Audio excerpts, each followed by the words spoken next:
A Border Patrol agent tonight is behind bars in a Texas prison sentenced for doing his job, arresting an illegal immigrant who was smuggling drugs across the Rio Grande into the United States. The agent, Jesus Diaz, is serving 2 years in federal prison for violating the suspect's civil rights, allegedly because he lifted the arms of the prisoner while handcuffed and inflicted pain. Now, Agent Diaz's wife, also a Border Patrol agent, is left taking care of their 4 children and wondering how in the world the justice system failed them altogether.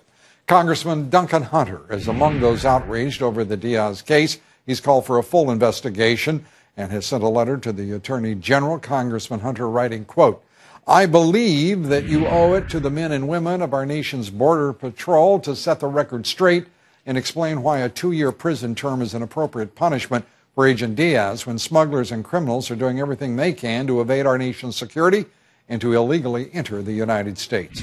Joining us tonight is Jesus Diaz's wife, Border Patrol Field Operations Supervisor Diana Diaz. Thanks for being here, Diana. We appreciate it.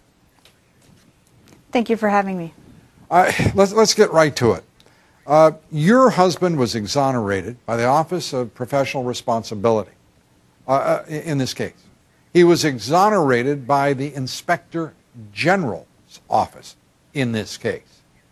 A full year later, the Internal Affairs brought this case at the urging of the government of Mexico. Is that a correct summation? Yes, sir, it is. And in that trial, the judge prescribed certain pictures of the suspect, well, in this case, actually the witness against your husband, who was given immunity to testify against a U.S. Border Patrol agent, in this case your husband, and no explanation as to why. Yes. So the photos show, as I understand it, no marks of any kind on the young man's body, except the marks from the backpack on his shoulders, the straps across his shoulders from carrying drugs across the river. What are your thoughts? That is correct. That's all that was on the individual, was just strap marks. And with that, he's convicted. The judge in this case, Judge Aaliyah Ludlam, what did she say to the jury? What is it that convicted your husband, persuaded a jury to convict him? Well, it was her jury instructions on the excessive force. She based it on if my husband inflicted pain on the victim, then he had to be found guilty. Point blank, then if the young man said he was in pain for any reason at all, then your husband was automatically guilty? That was the instruction? That was it, and he did say that he felt pain. So any law enforcement officer in the country brought before a jury in the same situation, all the suspect would have to say is, "I felt pain," and they would, according to the judge in this case, Aaliyah Ludlam, how many, I can't even imagine the number of law enforcement officers then who would be in jail based on the testimony of a suspect saying that he or she felt pain. That seems a bizarre criteria. Now, yes, because now my husband's trial and case is case law, so we don't even know how many officers they can prosecute now because they have case law on it. Well, Congresswoman Michelle Bachmann has said she's going to investigate the case. Have you heard from your congressman there in Texas? Have you heard from any of the senators there? By the way, we checked with all of the network affiliates in the area of Eagles Pass, which is, and if we can put up a map here just to show you where this trial took place, which is about 100 miles south of San Antonio. Do we have, there we have it, about 100 miles south of San Antonio. Not a single affiliate in San Antonio, the closest news market to where the trial took place, covered this case. Not ABC, NBC, CBS, the San Antonio Express, no one in this case, telling us, by the way, we talked to them to find out why there was no coverage, not in newspapers, not in radio or television.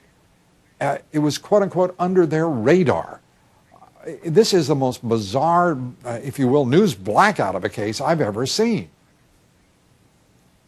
Yes, we were also very set back as to why nobody was picking up the case as it was it was unfolding, because, well, at the first trial there was one reporter there, but then after that we heard nothing from the media. If it wasn't for Andy Ramirez and now Fox News and people like yourself that are putting it out there, nobody would know. Diana, where does it go from here? Do you feel like that you're getting help? We've heard from Congressman Canseco saying that he believes strongly that there has to be, that this has got a chilling effect on the Border Patrol agents. As I said, Congressman Hunter, Congresswoman Bachmann, people are starting to step up here. Are you hopeful tonight? Now we are. Thanks to, like I said, individuals like yourself. Now the word is getting out. People are starting to listen. People are starting to find out about the story, getting more and more calls.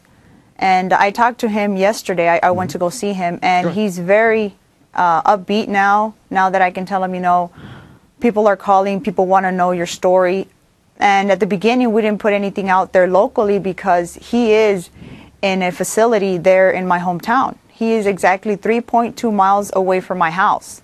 That's as far as I have to drive to see him. So now that this is coming to light, he's a lot more at ease, because he's very hopeful that through everybody's help, he can get out. And one of your 4 children he hasn't even yet met, correct? That is right. He hasn't met the baby. I was 8.5 months pregnant when he was convicted. I had her 2 weeks after he was convicted. Well, beautiful children, and we congratulate you on them, and we wish you and Jesus the very best. We'll continue to follow your story, and we guarantee you plenty of light will be shed from here on. Diana, we thank you so much. Diana Diaz. Well, this Thank you is so much.